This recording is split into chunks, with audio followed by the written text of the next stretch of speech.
man. You now rocking with Real World Conversations, where we sit with real people making real moves in the real world. And today, man, we got a special guest on, man. Live from New York City is where he was born and raised, man. It goes by the name of Justin Young, man. He's a young man that's been coming up in this world, working hard, started from the bottom, working his way to the top, and it don't stop, man. Hey, man, listen, man, Justin, man, today I appreciate you from coming to sit with us, man, and telling your story. And by the way, this episode is called Misunderstandings through Misrepresentations, from sales and group homes to construction boss, man. Shout out to Justin, man. Justin Young's on, he's at the table, he's on the couch, he's here to tell his story. You feel me? Justin, go ahead and introduce yourself to the world, man. What's going on? What's going on, world? Good evening. My name is Justin Young. Well, I'm from New York, but I was raised in New York, but I'm from Lexington, Kentucky, actually. I was born in Kentucky. I think I left around 2 years old, but I'm definitely, thoroughbred, for sure. But what's going on with you? Man, it's good, Justin, man. I'm glad to have you on the couch, man. I'm just here, man. Hold on real quick, Justin. I gotta put this in.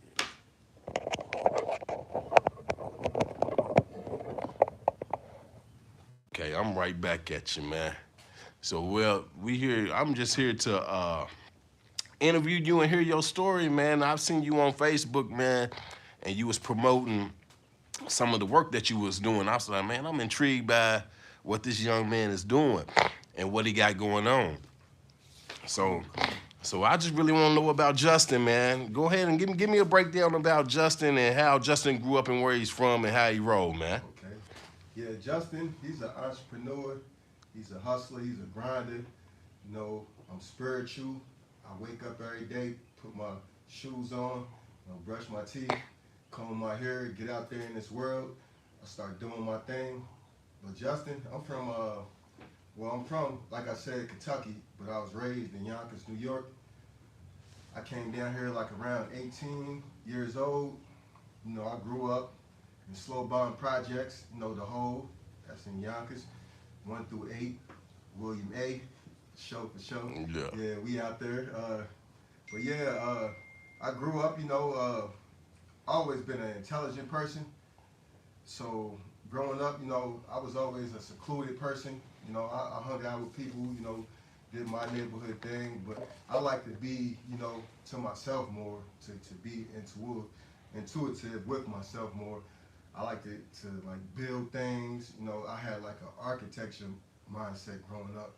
Okay. And then especially like coming from where I'm from, it's one of them cutthroat, no love states for real. I mean, there's plenty of love, you feel me? It's family oriented, but it's like, it's the hood, you feel me? It's rough, tough, you feel me? You gotta, stand your ground and be, make sure you about that business and stand on business for the most part. Okay, so let me ask you a question, Justin. What was it like growing up in the projects where you was from up in New York City? It was cool. We had neighborhood unity. We had rec rooms. We had excuse me, this is my first interview too. So man, it's okay, man. Just take your time, man. With the flow, but just take your time. We had like I said, it was more family oriented. Everybody was cool. Building 1 through 8. You had the up top people, you had the bottom hill. We lived right in the middle. We was in building 4. So, we had our little, we go to the park, we'll hoop, we'll, play games, we'll do things like that. But growing up, especially in Slow Bond, it was like, you better be ready for the world. Like, I learned young that don't nobody care about you for real. You gotta stand on 10 at all times. It's like, I learned that people will take advantage of you if they can. And I'm learning this at a young age. So what were some of the biggest challenges you faced as a kid? As a child? Yeah. Just, I got in trouble a lot. Like, I was like I said, I was a seclusive kid, but I was like flamboyant and outspoken. And, I would, ain't no telling what would come out of my mouth. Maybe I do things that this kid, you would look at me and would think that I'm an angel. but at the same time, I might got some horns growing in the back of, feel me, on the sides. Like, so it's like, Yeah. I always did things, but I did them sneaky. Like, I was like one of them kids, so that's what led me down a hard road growing up. So what? Because, like, around, like, 12, 13, you know, I started hanging with, you know, little older kids. So instead of us being in Slow Bomb and in the hood all day, we would go out to the city. Like, we'll do all type of things. We'll be out down in the Bronx, Harlem, Queens. Ain't no telling where we'll end up, but we'll get out there.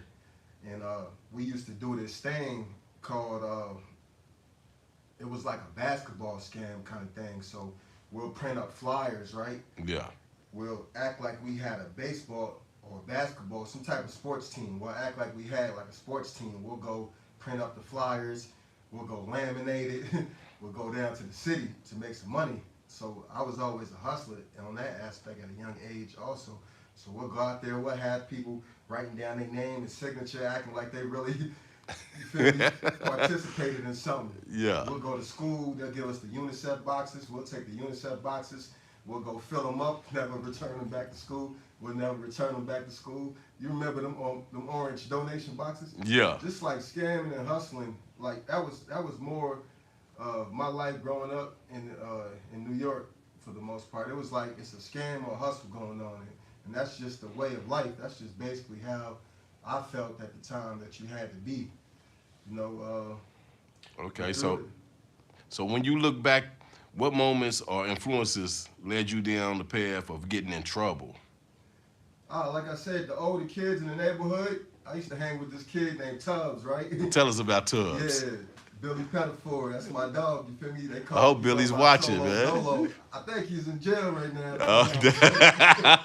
Billy's still in trouble, ain't he? He's like about 4 or 5 years older than me, you feel me? Yeah. I'm just out there, 12, 13, I ain't know no better. So yeah, he just introduced me to a different way of thinking, because I was like elementary school and things like that. I really didn't know nothing about what was going on in the world. I was just, you know, living it day by day, learning as I went. But yeah, he, you know, we'd kick it, chill. I lived with him a few times too, for real. His moms was cool in the mug. Feel me? We always kicked it. But we used to, that was my road dog. We used to get in a lot of trouble together. So what were some of the things that Billy had you into, man? Man, we used to, like, back in the days, they had the yellow cabs, right? Yeah. But they always, for some reason, kept their money in like a cigar box, like right in the middle console for some reason. Yeah. So we used to go around snatching money out the cabs, you feel me? We used to go take people's Pokemon cards, just a bunch of childish things, just like, you know, take stuff out of stores. One time we was downtown, where was we at? I think we was in White Plains somewhere. We robbed a hostess truck, you know, like not robbed it like gunpoint, but we, you know, we broke in there after hours, came back to Yonkers, big crates full of hostess snacks, like just little childish things that, you know, looking back, it's the man, it grew me into the man that, like every experience that I ever had in life, it was learning experiences, whether it was a good experience or a bad experience. And we just did all type of things, but the thing was, I was so young, like when we got caught, he would be the only one that got a real consequence. But that's what led up to, you know, me being sent away to residential facilities, because like getting in trouble, doing like little frivolous things, my mom's, you feel me, she really couldn't, you know, handle the behaviors that, you know, I was putting out.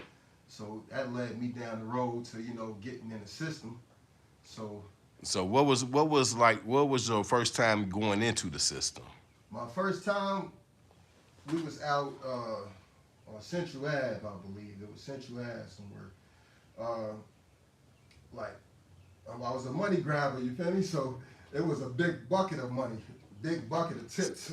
Like what was they on the corner? They was on the corner playing the drums or something like that? It was a Chinese store, Chinese restaurant. Okay. It was a restaurant. So I had the bright idea, we plotted it out. I'm gonna go ahead and grab this thing of money. So and dash out. Yeah, boom. Chinese dude wasn't playing with us though. Knife in hand, roll board, chased us about a half a block. I dropped the money. I'm like, I can't outrun him. I'm asthmatic, you feel me? Yeah. So I'm like, shit, I can't do it no more. So I dropped the bucket to get him off me. we gone, you feel me? Yeah. We run up to the McDonald's, you feel me? I don't know why we went to the McDonald's. That was the dumbest place to go. We ran into the You were McDonald's. scared, Yeah, man. we just ran into the McDonald's and hit in the stall. We like, all right, it's gonna blow over. Like 5 minutes later, the police come rush in, boom, snatch us. That was the last straw. My mom, you feel me, petitioned. Now I'm in the system. Oh man. He went to actual county jail because he was 18 at the time. I think I was still probably like maybe 14 around that time, around that age. So what was it like when you first went into the system, like as far as being in the facility and around other kids that's getting in trouble or whatever? How did that play out for you? Well, the first place I went to, it's a place called Woodfield Cottage. It's in Valhalla, New York. It's behind, that's what they would call behind the fence, I guess, you feel me? Yeah. I guess when you're speaking of jail terminology, but it was a kid jail, but you know, in New York, the kid jails are structured prisons. So it's set up to where they basically they grooming you, getting you ready for the real system.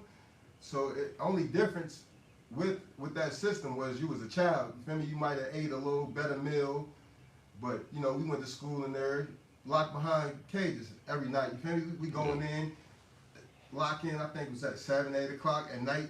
You feel me? I always, like I said, I always been a seclusive person anyway, so I didn't really mind that. So Yeah. I just never, my mind's always been free, even though we live in a caged society.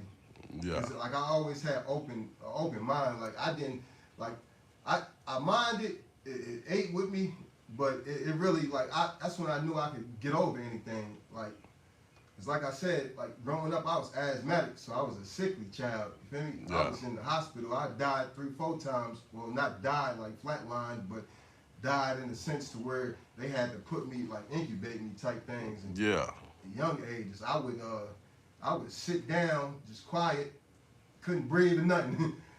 like blowfish out of water type, you feel me? Yeah. Couldn't breathe or nothing, wouldn't say nothing to nobody. It was just like, I was just like a different breed of people, but my mom's always, you know, knew when I, you know, needed to, you know, get that little medicine in me or whatever. But yeah, like going through like hospital visits, all that type of stuff. But jumping back to the residential facilities, yeah, I was in a place called Woodfield. From Woodfield, they sent me off to this place called Hawthorne, Cedar Knolls. It was more of like a group home setting. So I did that for, I say, about a year. After there, you feel me? I got kicked out of there. It was like, it's one of them places from the Woodfield place to there. It's like a step down facility, kind of to where you can go, you know, show that you are productive in society. And this is at you feel me, 15 years old. Type Yeah. thing. So, all right, so I went in there, got kicked out of there for making shanks. I was making shanks. You're trying to protect yourself. Yeah, man. I ain't had no choice. My first night in there, you feel me? They told me to open my locker. You feel me? It's Yeah. like it's a different. It's a bunch of dorms, but it's not like it's locked because, like I said, it's not like it's a rehabilitation center facility For kids. like juvenile offenders or YO offender, because you can be in there up until you're like, I believe, 25. So it's a 15-year-old, you in there with grown people, and y'all living on the same block. So you know the people that's about to age out, you know, Yeah. because it's for wards of the state. You feel me? They got blocks for people that's mentally ill. They got different placements for people, but it's all on the same campus. But like, you know, some older cats, they wanted me to open my locker. I wasn't going. You feel me? Yeah. First night, you feel me? I felt like it was gonna be a hard time in there, so I started making knives and stuff. They caught me with one the first time after I made my knife. So, you know, I got my rolled up, my write-ups and stuff like that. But then the second time they caught me, because I'm like, man, next person try to touch me, it's on. You feel me? Yeah. So that just was my way of thinking. And then you will get touched, you feel me? Like in whatever way that you feel me, you're gonna allow somebody to do it. Yeah. Because you know, people don't play fair. The world's a dirty place for real. Yeah. And then hidden behind the walls in the facilities, there's things. It's all type of corruption. And you know, you already. I mean, because you done been behind the Yeah, walls. I've been. So, Yeah, I that's already all know I'm how it saying. go. Like, yeah, I had end up getting kicked out of there. Now I'm back in Woodfield. All right, boom.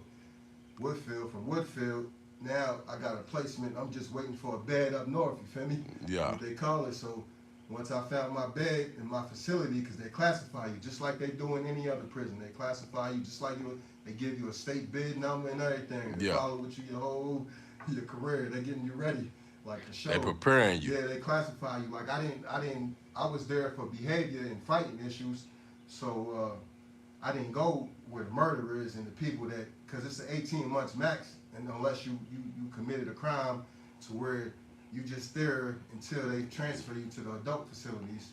But after you, in New York, if you catch your case after 16, then you're considered an adult. But before 16, you're not considered an adult until you're 18. So I went through that. They ended up shipping me upstate to, well, not even upstate yet. I went to his place in the Bronx called Spofford. It's like a transfer holding facility, sort of like the Rotary, where you go there, you feel me, 2-3 weeks until, you're waiting on the bus basically. So I get shipped on up to a place called Louis Gossett Jr. Residential Facility. Okay, they named it after Louis Gossett Jr. Okay. Yep. Named it after him. Residential facility. It's up there in Lansing, New York. I say about 2-3 hours away from where I live. Yeah. Down in Yonkers. Maybe a little shorter. I was a child when I was there, so it's not really vivid. But about, I say a good 2-hour ride on that bus. But I didn't go straight there. I went to the place for the murderers at first, because just like any other place, they drop you off at that facility for the night. And then hold you over. It's time to transfer you. Yeah. So I spent the night in this place called McCormick. This is like, you feel me, max for the, you feel me? I'm like, oh man. I'm like, I hope my facility ain't like this. Every one is set up different, but they all, you feel me, behind the wall, but every one of them set up different. But like, what I ended up doing from there, where I go, I went, to the holding facility. Then the next day from McCormick, they transferred me over to my residential place, to Louis Gossett. I was in there. I was supposed to come home, I think probably at this time, like 16, around 16, late, 17-ish. I go there, I'm supposed to, well, I say about 16 because I was in there for a year. I was in there for, it's one of them stair-step programs to where, you go in there, you got to get white laces, then blue, then yellow, then green, type work your way up. Work your way up. They do counseling, and give you some structure in your life. Yeah, that's where I got my GED at. Okay. 2008, I had got my GED in there, passed it the first time. Oh, that's good, man. That let you know you got some sense on you. Yeah, my math, right? And I'm a math whiz. That's the crazy part. I didn't pass the math. I mean, I had enough points to pass the GED, but my math was just like 20 points short of actually passing the test. But you had to pass every test by a certain amount. So you had to go back. You had to go back and take the math. So I did the same thing. Yeah, I didn't. Ain't nothing. You feel me? Yeah. Yeah. I always looked at everything like it ain't nothing. You feel me? Because it could be accomplished, especially with me. That's just my attitude and everything. Whether I'm up, down, good, bad. Like I'm just like one of them confident. I ain't arrogant, but I'm self-aware that I'm gifted and I'm talented, and then I'm a lot of things. You feel me? I can sit here all month and talk about talk about you, honey. Yeah, that's right. Yeah, I done produced a lot in this world. That's right. Through my trials and tribulations, like I feel like I never looked at life as I'm a victim. I always knew everything was my fault, whether my circumstances was bad or not. I just knew and realized, like I said earlier, growing up in Yonkers, it's a different breed, and I'm pretty sure that's not the like the roughest or the toughest place in the world, but it'll teach you, survival tactics from being even like from being like bullied, or because like in New York, like the older cats for some reason they just want to mess with the young kids for some reason. They want to make them tough, man. They might trip you when you running up the street or slap you in the back of your head. You feel me? One time, right, I got a bald, clean bean, like, you feel me? Yeah. To the square. Miss Marion, she made me, like I had braids, but she made me, like, not even my mom's, Miss Marion, she made me she was like, boy, you better get you a haircut. And she was like, when it went to the barbershop, they gave me a clean bean, so, you feel me? I got slapped in the back of the head a couple times, especially by this dude named Shownuts. Rest in peace. He's dead now. You feel me? Yeah. Yeah, he got caught up in a couple things and passed away. But rest in peace to him. But yeah, he was the main one to try to slap me in the back of the head. He try to give you the Yeah, business, it's just part of it, I guess. But it taught me something at a young age. You feel me? That you better be tough. You feel me? And that's what got me on my toughness. You feel me? So let me ask you a question real quick. How did bouncing between jail and group homes affect you emotionally and mentally as you was going through all of this? I ain't mean to cut you off, but Yeah. I'm trying to get that in there also. It just made me numb. And Yeah. and you know how they say, like, you institutionalize? Yeah. Like, a lot of emotions go behind that. You know, it's you go through the nobody love me emotions and all that type of thing, and unwanted emotions. But at the end of the day, I put myself in them positions. You feel me? In that situation. So I never was the type to hold what my behaviors and what I had going on against nobody else. Like, I could, because I know a lot of people, they blame their parents for their downfalls and mistakes. And then, but at a young age, I realized, like, this is just, you feel me?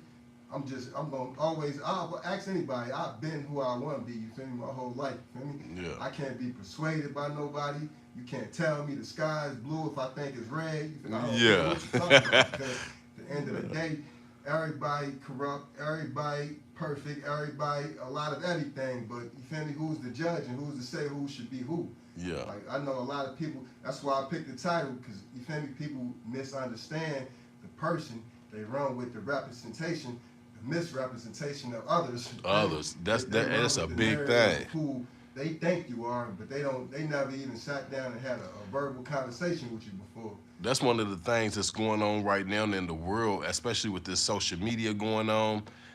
People that don't even know you sit down and have an opinion about you based on what other people say about you. Yeah. And like you're saying, that's the misunderstanding of the misrepresentation of the person that you really are, man.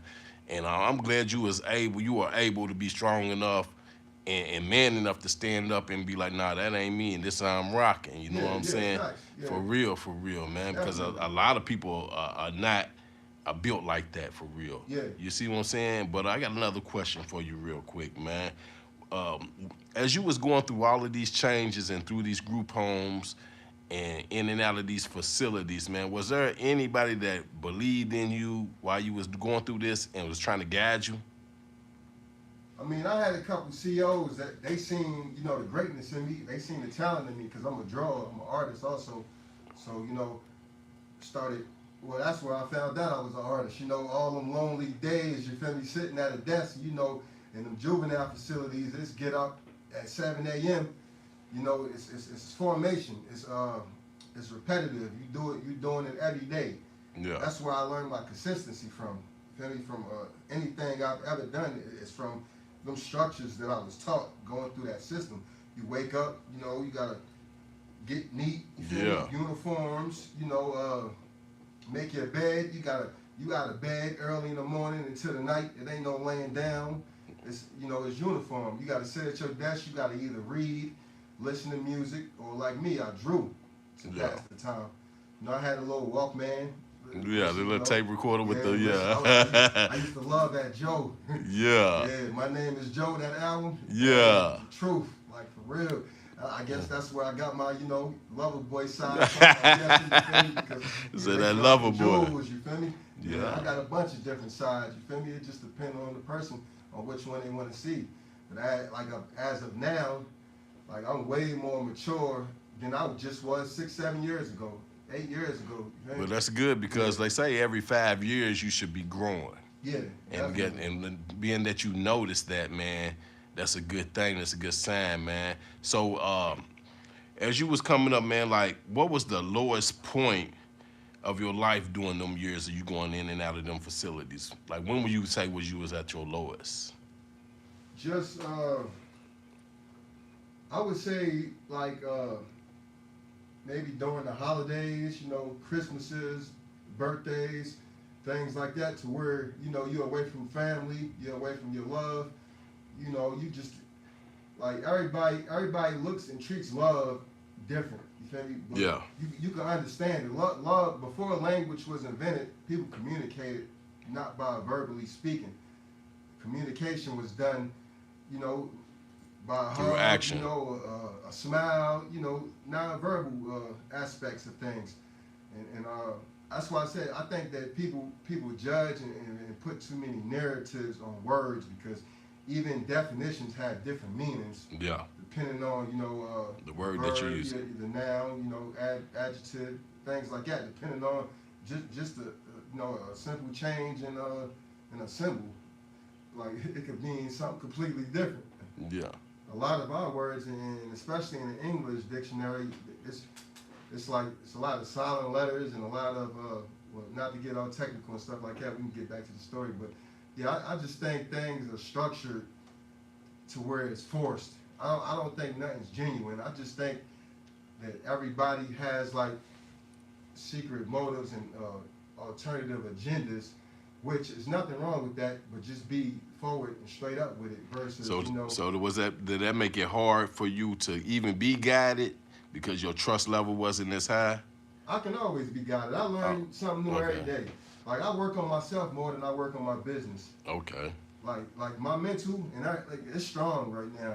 It's stronger than ever because I believe in myself, like utmost, like to the fullest. And then I know growing up, I always had confidence, but it was more of an arrogant confidence because it was like I'm forcing myself to believe these things about me. You feel me? Yeah. I'm forcing myself to, and it's not bad. It's always good to tell yourself something, speak it into existence. So I built my confidence through my words and my actions. Okay. Just me being me. So At what point did you decide, man, it's time for me to come up out of these group homes and start really trying to change my life around? it didn't. It didn't? Nah, I aged out. Like I said, because I was supposed to come home when I was 17. Okay. And I kicked out of that. Well, I didn't get kicked out of that facility because you can't get kicked out of that facility. I did the walk down. So I made it. I graduated the program. Did everything I had to do. Got my GED. So before you go home, you got to go to a step down facility.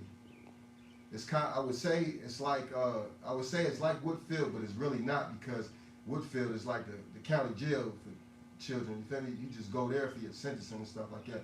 So they sent me to like this sweet camp. You feel me? I lied to them. I told them that I didn't eat meat at the time, because everybody, you know how you on the bus, they like, man, do this, say this, in order to, you know, get special privileges and such and such. So I went in there and finessed them, talking about I don't eat meat. It was the worst decision ever. So they starved you out right there. That's before mystery meat. They was feeding me peanut butter sandwiches and eggs, like protein. Yeah. Celery and stuff. Like, I was like, man, listen, I'm back to eating meat. But I was only in there for 2 weeks. Got into a fight. I had like a problem with authority, and I work on it a lot. But like, I don't like you telling me what to do, because I don't tell you what to do. You feel me? Yeah. Like, that's my attitude. Like, I'm a people reader, like an energy reader. So yeah. Like I can tell you a good person just by me sitting here speaking with you. You feel me? Yeah. I don't see no alternative motives, or you doing this to promote yourself. You doing it so I can promote myself. You feel me? Yeah. That's why we on this platform together rapping. Yeah. Cause like I don't do this. Like I ain't hey man, listen. Type of person, man. I tell you what, man. I appreciate you coming, man, and telling your story, because a lot of people need to hear this. Because from right now, we only in the beginning, and we going to switch lanes a little bit and get into coming out of the facility and coming to Kentucky, because you were still in New York, right? Yeah. When I ended up finally getting out of Louis Gossett Jr., when I finally ended up getting out of there, I had came home, back to Yonkers, you feel me? Left from up out of there about $400-500, because I worked in the kitchen. We fed over 300-400, inmates. So that's why I learned. I was in a culinary class, but they paid you also to cook for the facility. So I know how to make a swine out of the apple and everything. Yeah. Many hidden talents. Yeah. Yeah, I learned how to cook in there. and especially in bulk also. So that was a plus. But just know the culinary arts. But I left there with a lot of jewels, whole lot of jewels. You feel me? Came home, still tough guy, angry as ever. You feel me? Not even angry. It's not. I wouldn't even say angry. I mean, I can say that looking back now, because it wasn't like I'm walking around mad at everybody type of anger. It was just the tough guy anger. Like, don't play with me. Like, Yeah, like all, I like just yeah, came home and I ain't playing. I'm like this and everything. I done worked out the Yeah. whole time. You feel me? I'm a good 110 pounds, though. Yeah. And your mind's you big though. Yeah, I'm Yeah. like, yeah, 'cause I always had that mind state, you feel me, the big dog mind Yeah. state, you feel me, even as a child, you feel me. I used to, like I said, I was an architect as a child. I used to build, I'm not sure if you're familiar with Connects, like, it's kind of like a Lego. Okay. Yeah, I used to make my own designs with those, like real things, you feel me, like Ferris wheels, stretch limousines, like a whole bunch of different things like that. But coming home from Louis Gossett, I had ended up going right back to jail 2 months later. This time I'm an adult, so I'm in Valhalla now. And there, 2 months, fresh out of 18, I'm home for 2 months. Go right back county jail, but this time I'm with the big dogs on minor block. Yeah. And nobody, you ever seen the Green Mile? Yeah. It looked just like that, like dead on that, like terrible. You feel me?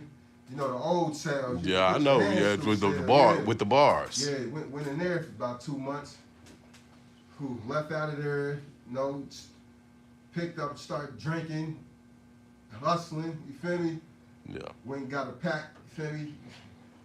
Now, yeah. I never. When I came home, it never felt like I left. You feel me? Because that's normal. You feel me? To my society, you know, I ain't the only kid that went through them programs and jail and all that, but it is what it is. Yeah. Yeah, came home, was hustling, whatever, doing my thing, drinking a lot, getting into a lot of trouble, whole lot of trouble, wandering hoods, linking up with cats I was up in Hawthorne with, you feel me? Yeah. Different people from Yonkers, you feel me, that I was down there with, like it was like the transition of being locked up and caged in and being told what to do to me getting out and doing what I want, free will.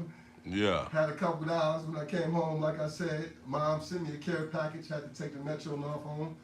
Came home, that's when the white tee era, had the 3X white tee on, like I said, I'm 190 pounds, I got a 3X long, you feel me?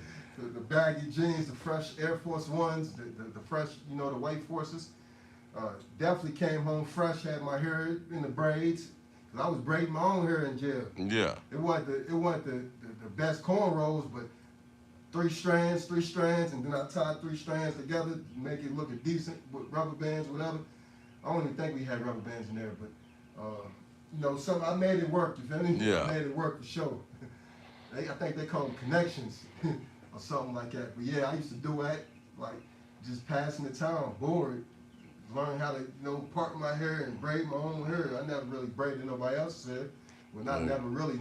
Yeah. But I just did a lot to occupy my mind mentally, and I thought a lot. So I had a lot of time to, ponder on my life. But it's crazy because me pondering on my life, I never pondered on my goals.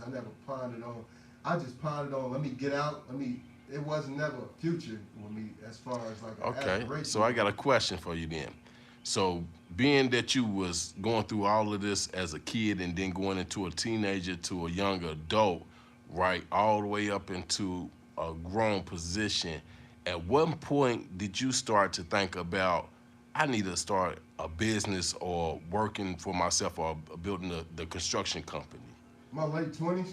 Your late 20s, okay. Yeah. Well, let's talk about like what specific moment made you think about, I need a construction company?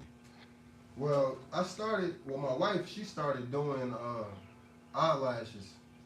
Okay. I was against it at first. I'm like, I don't know, what is this? Like, how you going? She was working at UK hospital at the time, doing the nursing thing, helping people get better, that type of whatever. But that's what she was on. She was doing the emergency room thing. But she started doing eyelashes. So we took a trip down to Atlanta. She got, linked up with some girl down there, taught her how to do lashes. All right, I cool. think she's on here now. Anisha Young. Yep. Yeah, she's loving everything. Shout out. Yeah. Show, but but she started a business, and then I just was like, man, I want a business too. You feel me? Yeah. I didn't think nothing of it, but I'm like, I already was thinking like I needed to do something different with my life. But since she started the business, started doing her thing out the crib. We turned one of the rooms in the crib. You feel me? Into let's get it in. You feel me? Okay. So who or what gave you the opportunity to get started in the construction? A guy named Derek Larry. Okay. Like, I used to be around them a lot because we was in that world, we was living that life. You feel me? Yeah. So he was like, well, we can say business partner for the most part. You feel Okay. me? Yeah. Yeah, we got money together type. You feel me? So I used to hang around his crib a lot. So one day we kicking it, we just chilling. It's a regular day. We kicking it, chilling on the porch. You feel me? Outside. This is when he lived out Taze Creek, off Whispering Hills. We out there, right? Me, him, my brother Queese, we out there chilling, right? I'm like, man, we need to do something different, such and such. Just randomly talking, like. So he's like, cool, we can start a business, you feel me? Selling me a dream, you feel me? He's a handyman, he does brakes, rotors, everything, you feel me? But you gotta watch him while he's doing it, you feel me? Yeah. So he's one of them person, he knows a lot, but he don't really practice it a lot, you feel me? Yeah. He just knows a little bit of everything, like, I don't know if it's you like a slick one of them slicksters, you feel me? They can sell you a dream and let you know or whatever. But yeah, that's where I got the idea from. Like, so I'm like, all right, cool. Took it and ran with it. The next day we went down there, signed up for the business. You feel me? Signed up for the business. Figured out, you feel me? I had to pay that little $100. I had to, come up with a name. I came up with the name on the spot. Okay, go ahead and you got to plug your business right now. What's the name of your business? Plug it. Filled out my info. Done It All Construction. Done It All Constructions, Done It All man. Construction, LLC. Yeah. We started off LLC, but we S Corp now. We changed our tax status, but we like I said, we started off just the conversation, and then I took it serious. I ran with it. You feel me? That's what I do. You feel me? I take it and run with it. Yeah. And I don't think nothing else of nothing else, and I handle my business. So we went from there. Went to one of them copy shops, printed up 1,000 flyers. You feel me? Little makeshift flyers. I still got about half of them. Yeah. Still got half of them makeshift flyers. Yeah. We went out. This is when I found out that you can't put your solicitations in people's mailboxes. It's a crime. It's a federal crime. Yeah. So because the lady, she came out politely, she seen us doing our thing, dropping off flyers in everybody's mailboxes. She's like, excuse me, come here. She was like, you can't do that, right? She was like, that's a crime. And I was like, what? I'm still, I ain't get smart or nothing like that, but I'm still like, I know everything. Like, I don't know what she talking about. Like, yeah. But she told me and explained it to me, so I believed it. You feel me? So I'm like, cool. So we started sliding them in the sliding those screens. Yeah. Don't touch the mailbox. Buy your business card. We ran into a couple people. Got a couple jobs here and there. But nobody really called us, never offered them flyers. Yeah. I don't think we got one call off them flyers, but it was the ambition about it. I went over to Fast Signs, printed me up. I'm driving a rental at this time. I was renting a rental for like a year straight, maybe a year and a half. It's like 2018, 2019. I had a rental. I switch up every 2 weeks. Yeah. Different whip. Okay, so what was one of the first lessons that you learned when you got into the construction business? That it's hard work, that it ain't for everybody.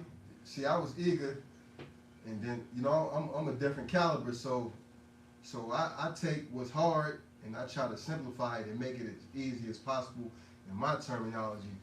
So what I did, cause like I said, I was renting a vehicle with my signs on them, switching up vehicles. Just then my little toolbox. I think my wife got me my first toolbox, if I'm not mistaken. Went in there, got my toolbox, started buying tools. Like somebody said, "Can you paint?" Yeah, I can paint. Never painted.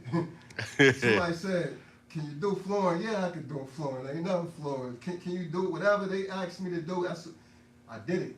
Like I said, when I got the name, Done It All Construction, I handed the lady the paperwork back without a business name on it. She's like, what's your business name? And I'm like, I ain't even think of that. So I'm like, Done It All. And she's like, what do you do? I said, construction. So she's like, Done It All Construction. I'm like, yeah, that's, feel me, it flowed nice. It sounded excellent to my ear. And I'm like, yeah, that's it. Told the wifey, you feel me, she loved it. Feel me, she support everything I do. That's a good wife. That's a good woman. Sure. That's a good woman, man. Shout out her, but she still got her business. Definitely. I'm gonna give her a shout out. Wayne Room, Anisha. She need to come and tell her story. She's young now, you know. She like I said, she was doing the nursing. Like I said, we had two boys, young, so we all raised each other for real, basically. Okay. Yeah, I got a 16-year-old son, 17-year-old son. My 17-year-old, he's about to graduate high school this year. You know, made it to state wrestling. You know, he's getting into the well, he ain't getting into it, but he's been doing the wrestling.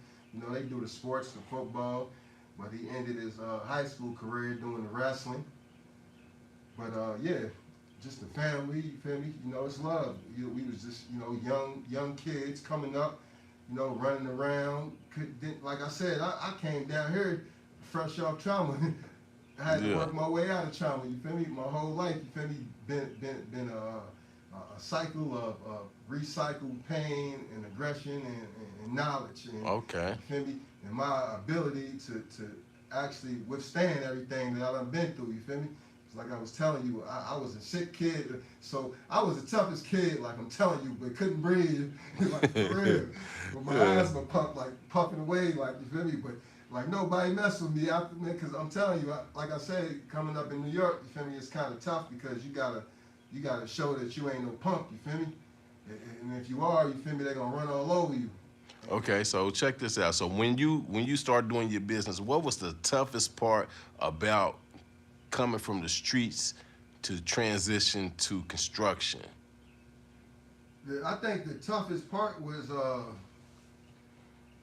like a money thing for real, because I went from having large amounts, well, I still get large amounts of money, but it's a process, you feel me? I went from having large amounts of money to, you know, having to transition into like a working man's salary.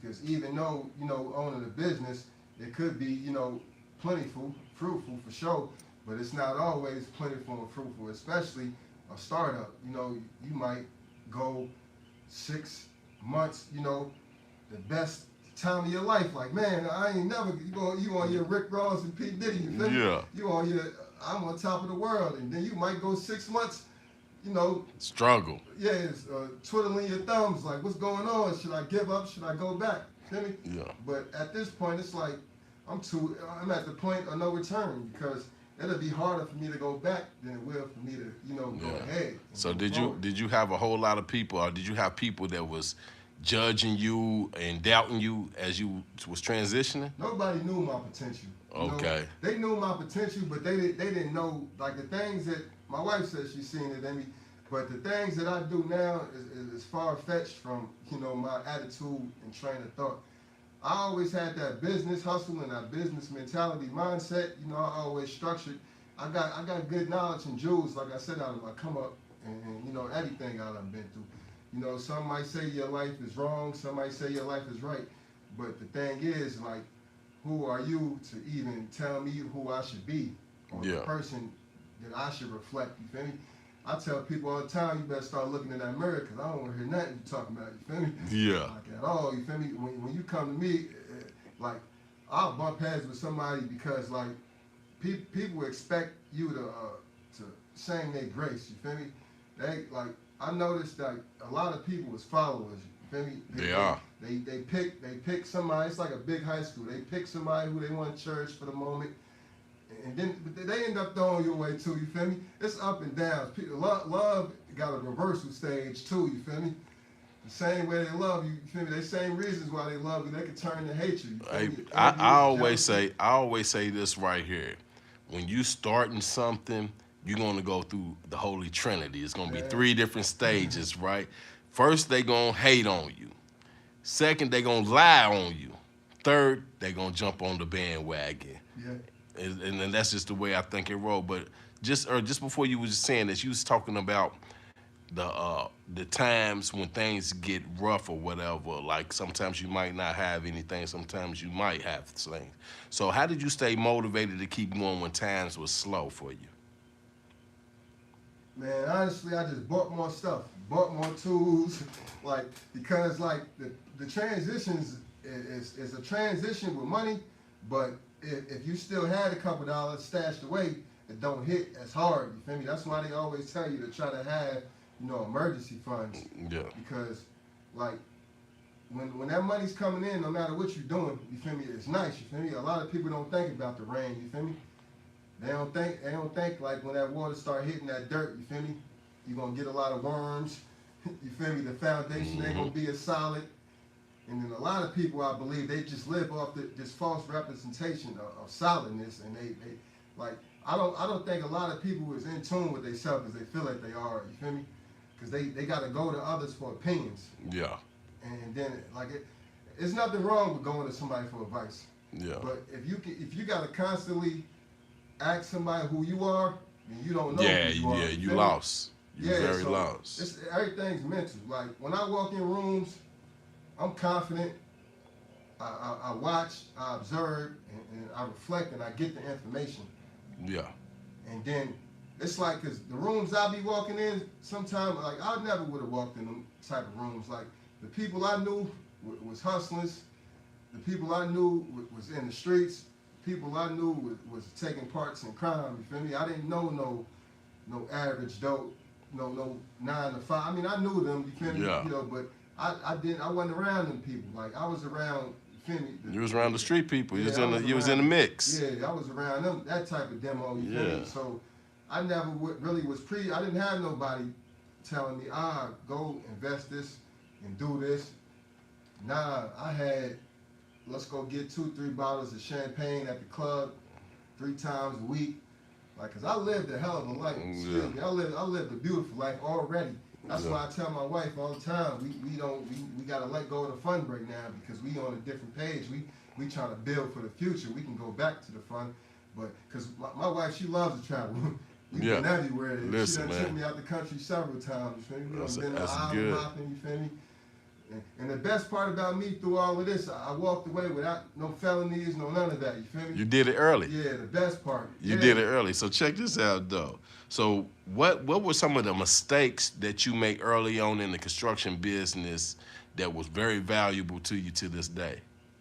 Repeat that, the mistakes? Some of the biggest mistakes that you made, but that were very valuable to this day that keep you, they stay on top of your mind. They keep you like, I know. Just like, I remember when we first was like 2 months in, maybe. I say a good 2-3 months in. We went over to UK. We got locked in with them. Like I said, like Derek, he knew like things that I never was preview of. But he's like, let's go over to UK. Like, you feel me? He's like, let's go over to UK. You feel me? I didn't know nothing about being no vendor or nothing like that at the time. We slid over there. Every piece of game that he's telling me, I'm soaking it up like a sponge, you feel me? Taking it and running with it. I'm behind the scenes. I'm structuring my business for real. I went and bought a laptop, a file cabinet, resumes, bylaws. I'm looking up everything. This is before ChatGPT, you feel me? Hit like that, you feel me? To where you could say, write me up this, and it gives you a whole long line of different things. I had to like do a little structuring. I'm still working on my business vigorously to this day, but I was structuring it. Even though I just looked up how to structure a business. We went to libraries several times. You feel me? Got plenty of books. I still got them books to this day. So what was the mistakes that you made though? What was the mistakes that you made that you hold close to you today? Yeah, I was getting to that. What I was saying, we went over to UK, right? Yeah. Signed up as a vendor, you feel me? All right, boom. Filled out the bid, painting bid, got the contract. It was big too. The student dental office. You feel me? Yeah. Big contract, nice one too. You feel me? My first go out. My biggest mistake is I didn't know what I was doing. we had to. Yeah, for real. I went and bought like $500, $600, $700 worth of paint. You feel me? Uh, we had to work at night and get it ready. It was just a disaster for real, but it was a learning experience. The representative over the contract, we were supposed to meet on site, I guess, so he could have broke down, the rules and regulations. But I ain't know no better. My brother Queese was there with me. We went in there at night. You feel me? We up all day. You feel me? Went in there tired, whatever, working 2-3 hours a night. I'm like, go past the walls type. You feel me? He's like, all right, cool. I'm about to go past the walls, like little pinholes and stuff. But he's slapping it. You feel me? We don't know what we're doing. He in there mudding while I'm getting the paint ready and stuff like that. So first day, dude was like, we had to get an emergency cleanup. You feel me? Because y'all left the place a wreck. So I'm like, man. So I'm panicking and stuff like that. I'm like, all right, cool. We'll do better tomorrow. All right. The next day, we went in there and sang, because this is around the time where Derek and them disappeared. You feel me? He's from like Raleigh, like North Carolina somewhere, like where Frank Lucas and them's from. Somewhere down there type, you feel me? So he disappeared, you feel me? So, cause he was supposed to do the contract with me. All right, the next day, same demo. I called dude, he was like, nah, dude called me, he was like, what's going on? How's everything going? Such and such, I rap it. I'm like, well, we gonna get a little better today. He's like, no, you're not. It's like, nah. It's like, you guys are off the project. I took it with a grain of salt. It is what it is. You feel me? That was the first blunder. So that was a huge mistake, because if I could have finessed that and got that off, ain't no telling, where you'd be where at. I would have been at this point. But God tells you everything happens, you feel me, when it's supposed to happen, and not when you think it's supposed to happen. That's right. So it's like I wasn't ready for it, you feel me? I respected it, you feel me? It ain't stopped me. Told the lady named, because real nice lady, Jessica McKinney, I believe. She's the lady who, took the paperwork and stuff like that. Told her, what happened with the situation. Told her, like, man, can't nobody stop me but me. That's right. That's exactly what I told her, you feel me? I'm like, it is what it is. I know, I took it was my fault, because I wasn't prepared. This was a huge job, you feel me? I didn't know no better, so I just went out there, like everything I do, like I said, I take it and run with it. Even though that didn't work out, a lot of things came of that, Yeah. I do my promotion, and then my community, they embraced me with open arms, you feel me? That's good. Yeah, I had everybody hitting me up. They like certain family members, you feel me? Long lost family members, everything, you feel me? Hitting me up. I'm proud of you, this and that, you feel me? Like they couldn't believe I was out here performing like that. 'Cause everything, I made it seem like I was doing this for 20 years. I went out there on day one acting like finessing it, like I'm gonna learn it, you feel me? And I'm a perfectionist, you feel me? Ain't nothing perfect, but I try to do everything with the best of my abilities, and then that's what led me to be so good at it. Because now everything I've done it so many times that I'm good at it, I'm nice at it, you feel me? Yeah. I'm like, you feel me? I could do it with my eyes closed if I wanted to. So when you seen that you had people coming to support you that you never thought would, how did that make you feel? I never really looked into it for real. I was more like focused on building something different, and just because it was new to me, you feel me? And then getting all this, because I always got love in the streets, but I got it for the wrong reasons. Yeah. I got love because I might hit you in your mouth, you feel me? Yeah. And protecting somebody else, and they love that about me. They use me as you feel me? They whole armor of God, you feel me, type. So I always got that type of love, you feel me? So when you got the other love. Yeah, a lot of love is a need, you feel me? Yeah. It's not a feeling or emotion, you feel me? So I learned that quick, getting injured out here, you feel me? Everything, take it with a grain of salt, you feel me? Mm-hmm. Like I said, I don't dwell on the past. I look forward to the future. I just hope and pray for the best of me and my family. We just do our thing for real. We mind our business. When we step out, I like being with my girl all the time. You feel me? She got her little crew, you feel me? I got my little peoples I hang with every now and then. But as of lately, I've just been so seclusive. Like, I've just been focused on, like, I be in my storage, like, most of the time. It's my office, you feel me? It's the place where I make my bread and butter, you feel me? I be in there most of the time, vibing, listening to Les Brown or Denzel Washington, motivational speakers, or somebody like that, Zig Ziglar, Like Les Brown, he's one of the top dudes. But he's the big dog. Yeah, I think I done worn myself out with his voice. You feel me? Because I know his story like I know mine. You feel me? Just pure motivation and hunger. You feel me? Yeah. What he say? He say you gotta be hungry. You gotta be hungry, man. Be hungry, yeah. It's an affirmation. When I hear it, you feel me? I get excited. Like that's like, cause I used to listen to rap. You listen to E.T. Yeah, I listen to Eric Thomas too. Yeah. Also, yeah, definitely. Yeah. Especially Goggins, David Goggins. I'm a simple person. You feel me? I still listen to the same groups of rappers as when I was a kid. So yeah, I'm a simple person. I find what I like and stick to it. That's good. I hear other things, but you don't need everybody's input. You just get what you like and get what you can take out of it, because most of this stuff is already within. Like it's just a confirmation that you're on the right path, that you're thinking how the elite people think. Yeah. That's what I do. When I post a lot of like frivolous comments and stuff on Facebook, but it be they words, like, you feel me? It'd be something I heard slick, and I gotta share it. You feel me? That's what you're supposed to do. That's taking it in. There, you feel me? And then I'm a poet myself, so I got a way with words. You feel me? Especially when I sit down and I write them, because I write daily. I wanted to be a rapper at some point too. You feel me? An artist, a rapper, like everything. I looked for something. I tried to figure it out. Once I figured myself out and who I was as a person, because once you figure who you is and you figure out yourself, you feel me? Like I said, because like I used to have like a temper issue, but it wasn't just my temper, because I didn't just flash out just for no reason, even though someone might have perceived it to be that reason. It might have been simple, but it was a reason behind my actions, So I work on that daily, even to today. Like I no longer like let things get under my skin. Like I might once have blew the horn in traffic at you for cutting me off or something. Like now I don't even care. You can laugh at it. It ain't gonna affect my day at all. I don't let things upset me or get me mad, even though I do get upset and angry, because life is life, Yeah. Go through trials and tribulations, especially raising two teenage boys, We got a wrestle every other, you feel me? I got one that's a wrestler, like I said, he think he's extra tough, you feel me? Well, he's a good kid for sure. He, in school, he's headed to college, but and my youngest son, he's a little knucklehead, want to be running around the hood. We done, had to, tussle a couple times too, but I'm just there for my children, you feel me? Yeah. Ain't missed a birthday, Christmas, holiday, nothing. Present father. Yeah, definitely, you feel me? That's good. People tell me, how when things go wrong, how I should have handled it or how things should be handled, but I do things my own way, because you ain't there, you ain't in the forefront, you don't know what's going on.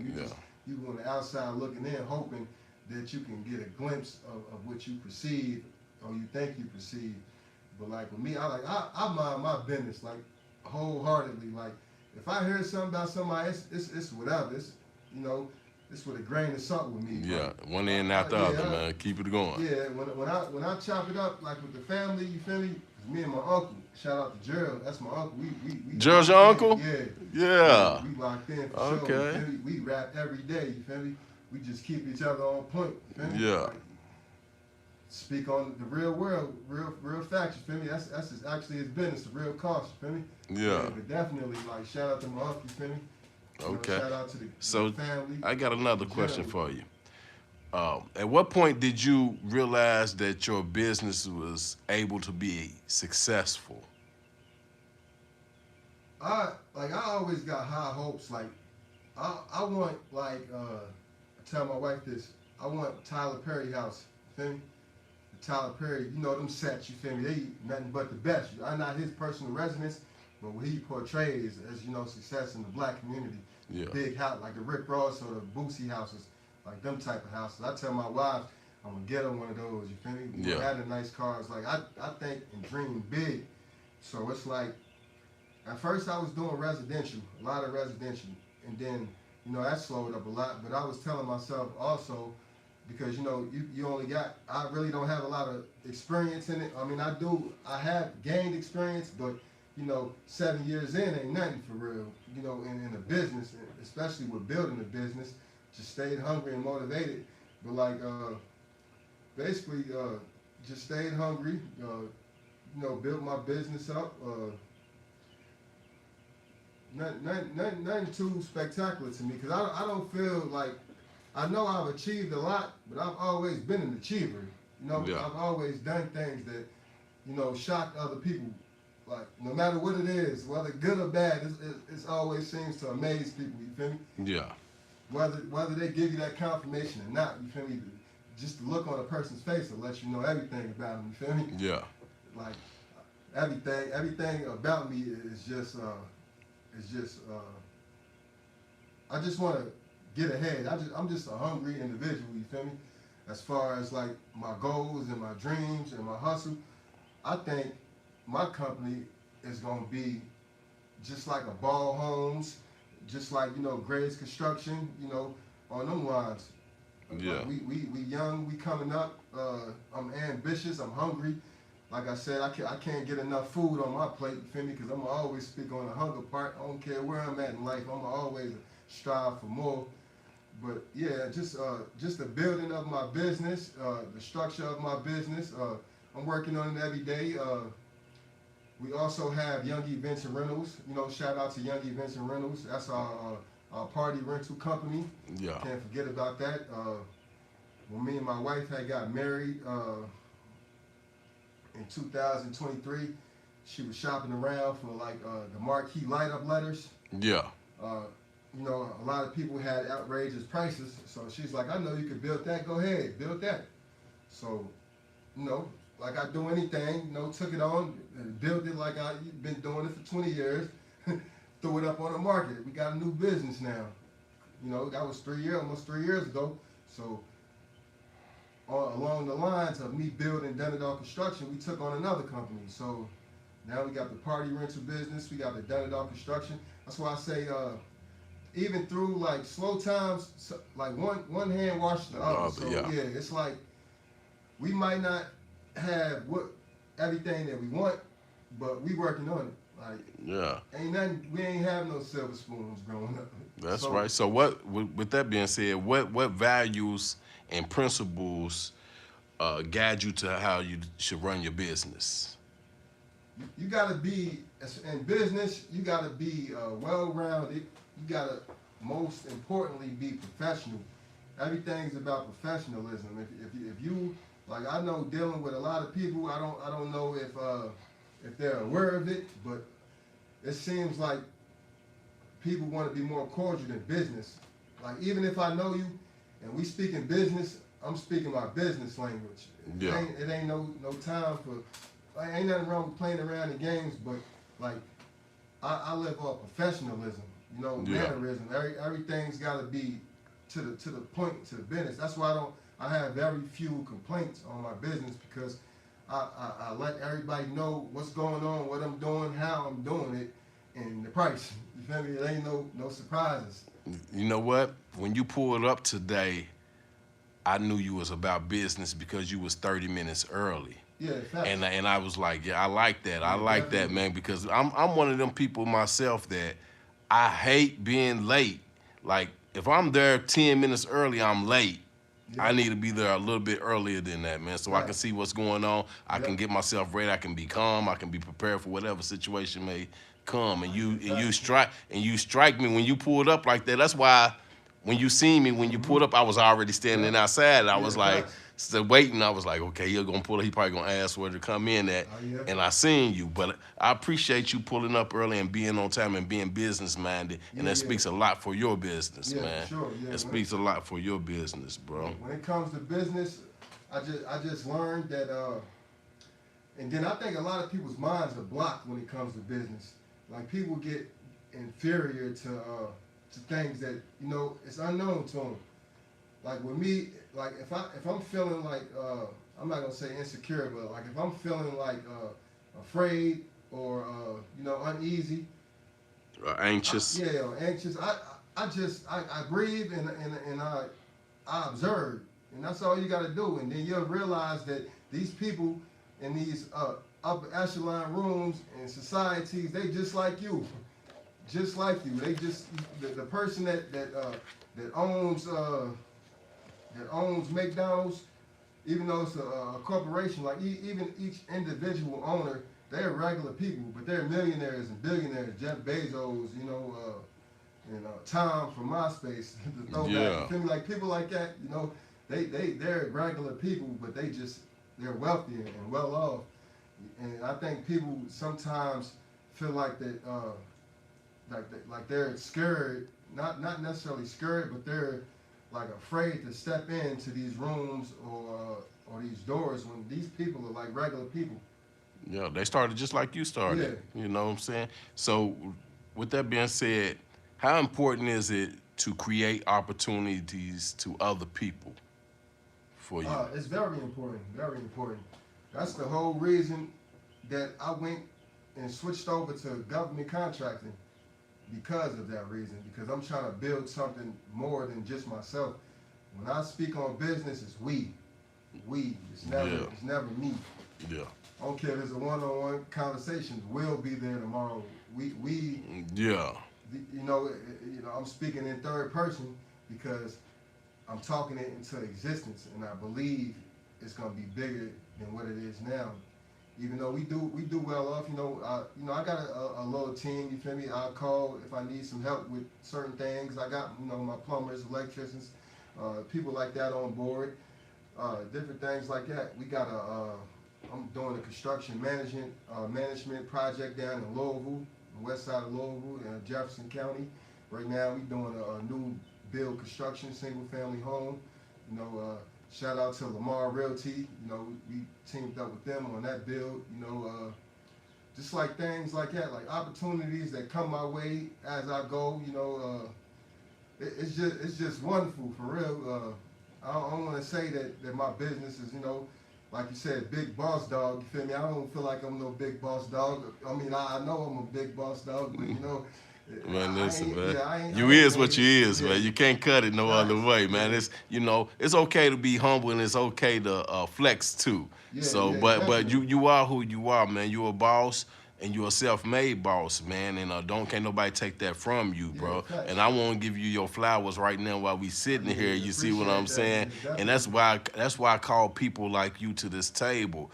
I built this platform for us. You Yep. see what I'm saying? So for people that come from a struggle that's making something out of themselves, so that the people that coming behind us can see it don't matter where you come from, you know what I'm saying? It's what you cut of. Yeah, facts. You see what I'm saying? And you cut from that cloth, man. And I want to give you your flowers, Yeah, I man. And I want to appreciate say thank you for coming to sit down with me. And I hope that you blow to the moon. I hope you go all the way up, man. Yeah, and facts. bring more other people behind you, man. You know what I'm saying? And just keep on growing and keep on glowing, man. So with that being said, when you look back, if you could look back at your younger self and give your younger self some advice, what would it be? If I could look back and give myself advice, Yeah. I wouldn't even change nothing, because every struggle and every thought and every obstacle that I've had to endure is what got me to this table today. Yeah. Because if I missed out on them lessons, who's to say I would be here telling this story? Yeah. You feel me? Yeah. It's like I'm spiritual. You feel me? I got God with me at all times. You feel me? I really got like guardian angels protecting me, like 100% for sure. You feel me? So it's just the faith in myself. You feel me? The faith in the people around me to keep encouraging me and to be all I can be. Because like I said, it starts with you. Because if I never wanted to change, it don't matter what nobody said to me. It don't matter. They could convince me till I'm blue in the face, but that don't mean nothing. You could, what they say, what's the saying? You can lead a horse or fish something to the water that you can't make them drink. But you can't make them swim. Can't make 'em, Well, you can't leave. You can't lead a horse to the water, but you can't make them drink. You can't teach a fish how to climb a tree either. No, you definitely can't. Vice If versa, you come out of the you water, can't. you're gonna drown. Everything in you's got to be within you. It's already, like your story is already told. It's just that you got to be the one to live it out. Okay. So, how did your past struggles shape you to be the man that you are right now? Just wanting change and getting tired of the struggle. Just getting tired of, going to jail. Just getting tired of, the street life. Just getting tired of just getting fed up. Basically, I was tired. You feel me? You know, like the old heads, like I'm tired. I can't do it no more. Type. You feel me? So I had, like, I was burnt out on it, and that's what led me to change. It was like it was no longer fun, even though I was still partying and drinking. You know, alcohol. You feel me? It could bring out the worst in you.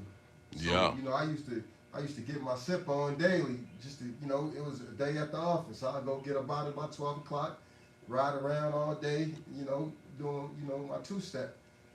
But it is what it is. You know, I've learned to channel, and you know, I've learned to let go. I've learned to build. I've just learned a lot about me, and mentally, physically. Hold Excuse me. on. Let me get this out real quick. Hey, everybody on Facebook, the the Facebook signal is going out on this phone, so I need everybody that's on Facebook to go over to YouTube. I had to restart the live because it had went out. But if you on Facebook, go over to the Real World Conversations on YouTube because it's about to go out again. So meet us over there, man. Tap in over on YouTube. This YouTube, the Facebook is signing out right now. Ah, Okay, we back at you, man. definitely. I don't know where they came from, Mhm. but Yeah, so for sure, for sure. I'm gonna get to what does success mean to you today versus when you was in the streets ripping and running? Success today means peace of mind. Like, I get a lot of satisfaction out of just having a peace of mind. Waking up every day, not gotta worry, you feel me, and fear about, you know, the things I might have done the night before. Like, just the peace of mind aspect of, you know, my journey. I get the, well, I've always moved freely and things like that, but the worrying aspect of being, you know, getting locked up at any time, you know, being away from the fam, it's just, it's beautiful that, you know, I made it to this point that I still got a clear train of thought, a clear mentality. I'm able to strive for the best. I believe success for me is just like, you know, nice little quiet house, you know, couple cars with the fam, you feel me, little vacations. That's success. And I don't need the private jet or the, you know, the boat, the big boat, the yacht. I don't need none of that. I just need, you know, quality time with the family, little vacations and seclusion. That's the like the biggest and best thing about me is I can't stand being around a whole bunch of people. You feel Simple me? man. It's too many attitudes you gotta deal with. It's too many vibes you gotta deal with. And when you strong and you confident, you know, it's always, you feel me, that one person that don't like, you feel me, Yeah. you being that strong and It confident ain't just person. one. It ain't just one. Yeah, you feel me? It's a lot of them because you know a lot of people nowadays. Well, it ain't just nowadays. It's just period in life, bro. They'll see you, and then they'll see how you moving, and then they'll just judge you or hate on you for you being you. You know what I'm saying? Like Yeah. they see this strong mentality that you got, and they'll take it as you being thinking you better than them. Yeah, like you cocky and Yeah, arrogant. And you think yeah, you better man. than people. So you're gonna have way more than just one person Yeah, always, you know what I'm saying? definitely. But you just gotta be strong enough as you are to look past them and keep on knowing who you are and keep on Yeah, moving. facts. That's the biggest key is the self-awareness. If you don't know yourself, you don't know nobody. So they say, and I believe this wholeheartedly, that us as African Americans, we trauma bond. That's why we crabs in a barrel, you feel me, crabs in a bucket, because like from the very beginning of our nature on this land, you know, we was always separated. Like Yeah. they called it buck breaking and things like that. To Yeah. where they took the man's self-esteem and twisted it, you know, because we always had work ethic in us. We've always had family-oriented you know, moments. We've always been like loving people, but you know, through trials and tribulations, you know, the separation and, you know, history of us being, you know, what we done been through, you know, the slavery thing, stuff like that, all the mental things that we went through is it's basically how we treat each other to this day. Yeah, for real. Because like it should be no reason for us to be the biggest consumers in the world and Spending. spending wise Yeah. and not the biggest businesses in the world. Yeah. You see what I'm saying? Mm-hmm. And that comes from people not wanting to support each other. Mm-hmm. Even if they if like a person could not know you but see you doing something and be like, Yep. yeah, man, I ain't messing with him. I ain't messing with dude, man. I don't even mess with. I don't know, dude. It don't matter if you know him or not. You see, he come from where you come from. He look like you. Yep. Go on, throw some money in his pocket. And plus, they treat you different. The business is different. Yeah. Like Right, a person right. will come to you expecting a full discount Yeah. or for you to cut a corner for them, but then they'll go to the mall or to wherever else. Standards get raised. Yeah. Also, they raise the bar on you and your skills. Yeah. They want it to be $1 million job for $600,000. You know. Yeah. And expect you to work even harder than the person that they're willing to pay more money to for less work. Yeah. It's just that it's those type of struggles that I had to overcome also. Because I juggle with that a lot too, because I get a lot of people that turn down my business because of the pricing. Because I realized a long time ago I can't work for free. Yeah. Because I run a business. We got secret bills that they don't even know about, you know. Yeah. Taxes is one of them. That's it. You gotta make sure you stay on top of your taxes. Those, just everything that comes with it. You know, you gotta buy it for your business. It ain't for the weak. And you got to take that wholeheartedly. And it's not cliche because it's really not for the weak. If you got to be physically and mentally ready for this world. Okay, at so all times. so we great wrap this up, and I got a couple more questions for you, man. And I want to start this one by saying, if what do you want young people growing up in similar environments as you to learn from your story? If I had to say anything to the youth, it would be to basically be yourself. Don't get caught up with the crowd because the crowd is just bad intentions. Like if you want to get caught up with something, get caught up with like a chess club or a glee club or something like that, like a after school program, sports, football, basketball, you know. But my main thing I would tell the youth is to go early. Go find you a trade. Go find a physical trade like a plumber, electrician, or somewhere along them lines. Because first of all, AI can't take those jobs away. And then second of all, it gives you a sense of pride and self-worth, you feel me? When you out there working with your hands and doing what men do, you know, you're building up your self-esteem just by doing that, you know. You showing people that you're actually capable and willing to learn, because not only do people judge you off of appearance, people judge you off of the things that you actually do in life. So it's like get a trade, get a skill. College ain't for everybody, you know. It's a good experience, but if you're not going there for a specific purpose, go ahead and get you a trade, because why rack up $70, $80, $100,000 in debt versus you know, going to pay $5,000 and you can get a grant for the program to do your trade school, especially when you're young. It's just that get focused early. That was the only thing that I wish I could have changed when I come to think of it. That I got a little focused and business oriented a little earlier. You know, everything works on God's timing, man. Yeah. So what legacy do you want to leave behind once it's all said and done? I'm already set in stone. You feel me? They gonna remember me forever. Yeah. Like I'm already, you feel me, set in stone with the greats. I've already came here. I set my tempo. The world knows who I am.